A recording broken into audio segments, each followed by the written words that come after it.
家里多一个你少一个你，父母都会选择从事一样的工作，吃一样的苦。生不生你，他们照样该挣钱挣钱，该穷穷。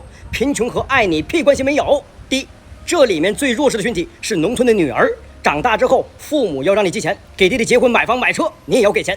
宅基地不给你，遗产不给你，要是不幸中途离了婚，户口还回不来，无家可归。第二，他们的痛苦贫穷不是你造成的，但是你的痛苦是他们造成的。跟着穷父母没有吃香的喝辣的，他们还说你欠他们，让你还没长大都开始活在愧疚当中。父母越